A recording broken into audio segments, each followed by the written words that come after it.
guys, so before I start my video, I just wanted to do a quick little public announcement to let you guys know about this awesome little Etsy shop called the 2911 Plan. It's an Etsy shop locally owned here in New Mexico out of Rio Rancho. It's an Etsy shop that sells handmade treasures like necklaces, keychains, wine glass labels, necklaces, bracelets, just a bunch of different kind of little knickknacks, beautifully handmade and crafted right out of Rio Rancho in its own. Definitely check it out. She made me a necklace here and it's stamped with the word vegan on it and it has a little heart at the end, and I absolutely adore this necklace because it's a good conversation starter and a great way for me to talk to people about veganism. So I definitely want to encourage you to check out her shop, especially because all of her trinkets are handmade. She makes every single one of them with her own two hands and then she mails them out to you, and it's just the cutest packaging, and her values and morals really lie true to her company. So I would love for you to check out her Etsy shop. Again, it's called the 2911 Plan, and I'll put the link in the subscription box below.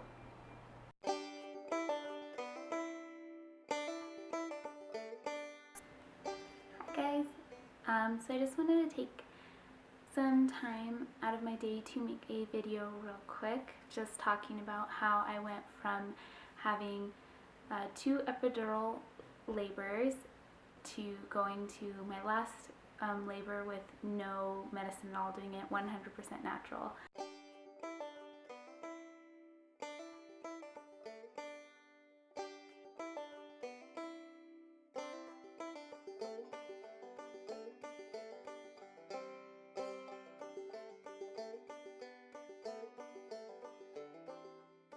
So I'm not any kind of medical expert. I just want to make that clear that I'm not, trying to make you go against any kind of professional opinion from like a doctor or midwife. These are just my experiences that I'm sharing with you guys before making any kind of decision when it comes to a birth plan that you would like to initiate for yourself.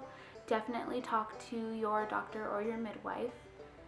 And I'll go ahead and share my story with you guys, and if you have your own stories that you'd love to share in the comments, please let me know, because I definitely do love hearing mommy birth stories and experiences.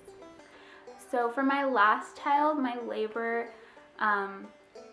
from the intensified contractions up until my son was born was about 3 hours, like not even half of the last labor that I had. So it went from 21 hours to 11 hours to 3 hours. So that was a big difference. So let me tell you what I did differently this last time. So this last time I had a lot more time to do my research. I prepared myself because I really did not want to have any medicine for this birth. I wanted to do it, and I wanted to show myself that I am stronger than what I believe myself to be. So I hopped online, I Googled different ways to cope with labor pain, different things that I could do to cope with the pain during labor, to help myself relax during labor, because I know one of my biggest things for the last one that I had was just being tense the whole time. So I was doing my research, reading different articles, I hopped on YouTube and I heard different birthing experiences. And one of my favorite moms to follow is Ellen Fisher. She's a raw vegan mom living in Maui, Hawaii. She had at-home births, whereas you don't go to a hospital, you just have your babies at home, which is what I really wanted to do with Tanner, but with the insurance and everything that I have, it's just not possible for me. But I did do a natural birth, which is initially what I really wanted. So but I can post a link to that video in the subscription box below for you. She talks about her home birthing experience, which is such a beautiful thing. And there's documentaries on home births, there's videos on home births, which is also natural birthing. It's just from your house, so you don't have to go to a hospital. So definitely watch videos, get different experiences from other moms too, because that does keep you motivated to keep your idea intact in your mind. I know I was watching a video every week, reading an article every week just to keep myself motivated, because my pain tolerance is not very high to begin with. So I really just wanted to find something that would motivate me to have a natural labor with having a low pain tolerance. So an article that I happened to just come cross upon on Pinterest was this article, and I'll put it in the subscription box for you below. And it was pretty much how I had a epidural free labor with a low pain intolerance. So that was like, hey, that's like right up my alley. I have a low pain intolerance and I don't want to have an epidural. So I read this article, and the main thing that she stated was when every time she was having a contraction, she kept her hands loose, and she said if my hands were tense, then my whole body was tense.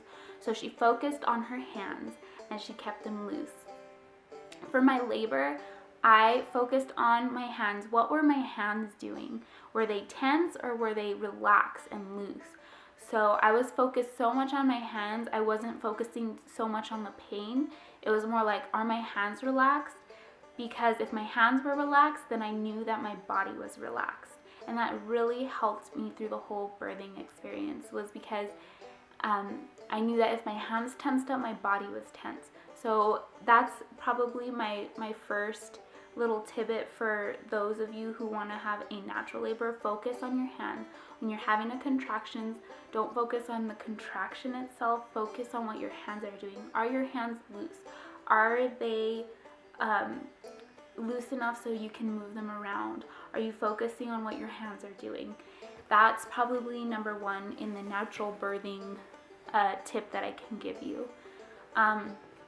A second thing that she mentioned in this article was she was, as she was focusing on what her hands were doing, she was chanting to herself positive thoughts. So chant to yourself, I can do this. I am strong.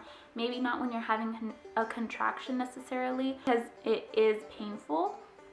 More so in between contractions. I can do this. I am strong. I am able. Because the more you positively motivate yourself to do it, the more you can do it.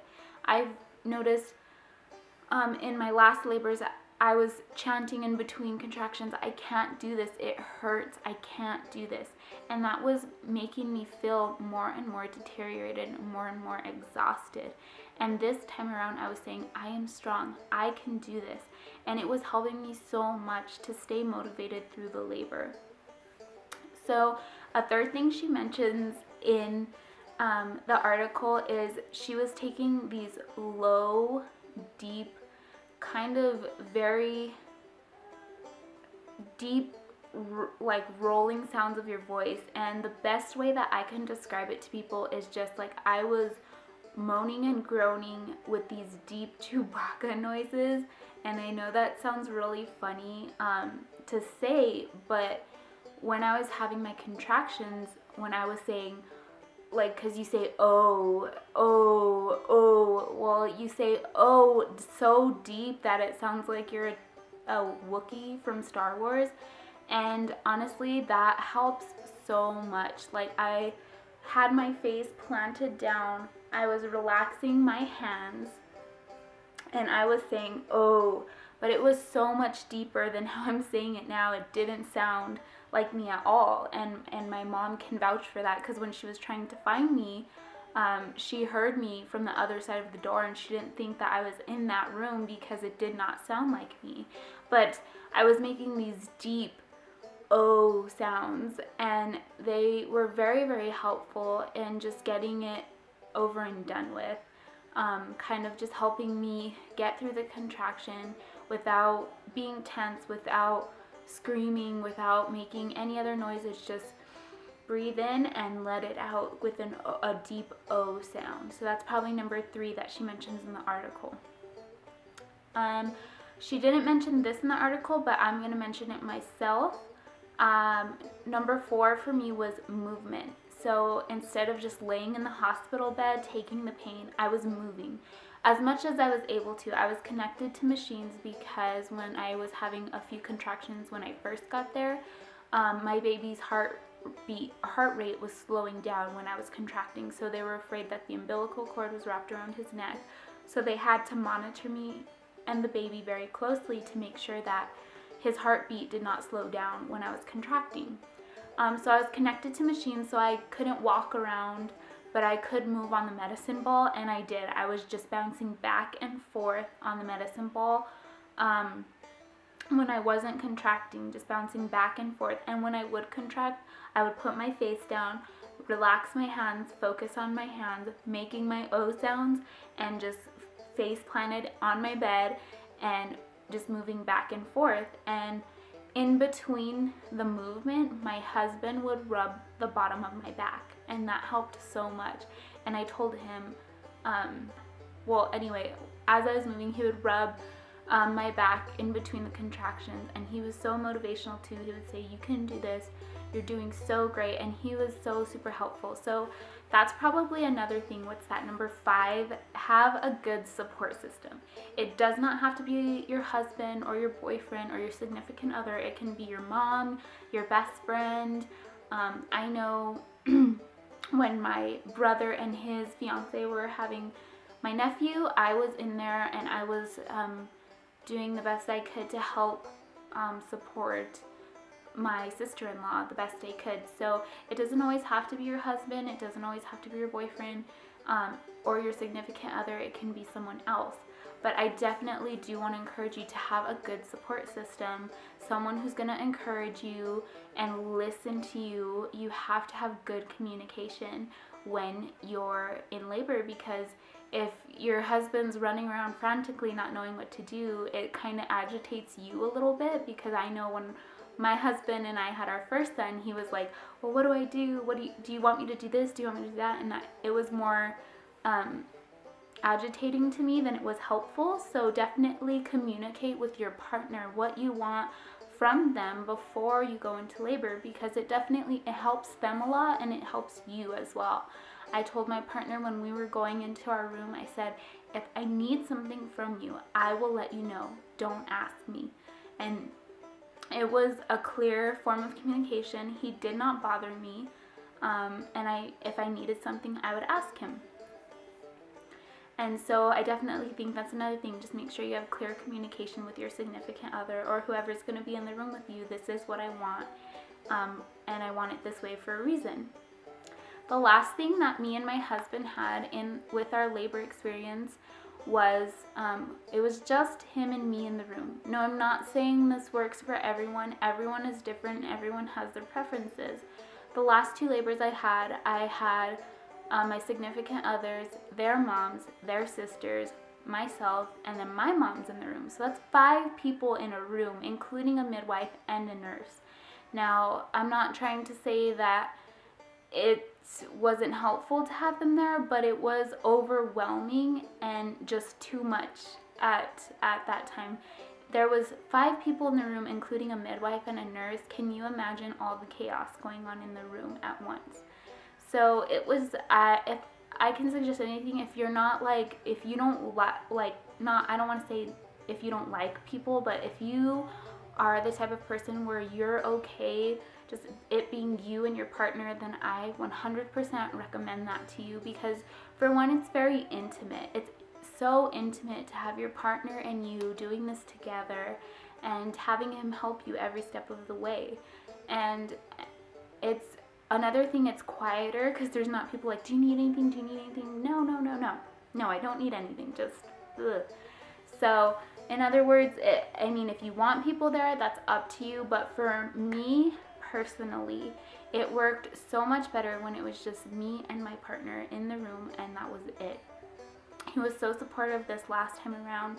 He did everything I asked him to do. It was quiet, and everything that I needed for a good fast labor was initiated. And that's just the biggest thing, is just write your birthing plan out. What do you want? Because ultimately, you're the one going through the labor. You're the one giving birth to this baby. It's not your mom. It's not his mom. It's not your cousins or your sister or his sister or your brother. It's you and your partner's baby, and you're the one who's going to be in labor for X amount of hours. So definitely get a birthing plan together, write down what you want, and make it clear to those around you. It was really hard for me to tell my mom that I didn't want her in the birthing room with me this time, because I know how important it is for her to be there for her kids, because I know she worries about us. However, I do also know that I didn't want anyone else in the room except my husband. So yes, was it hard to tell my mom I didn't want her there? Absolutely. It was definitely hard.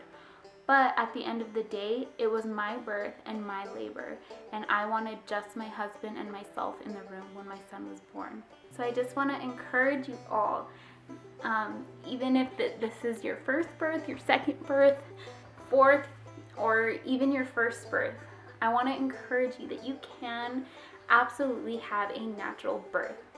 Now, I know it seems impossible maybe right now, but do your research. You are absolutely capable of so many amazing things.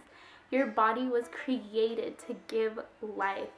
I birthed this beautiful little thing right here, all natural, and I couldn't have been more amazed or prouder of myself.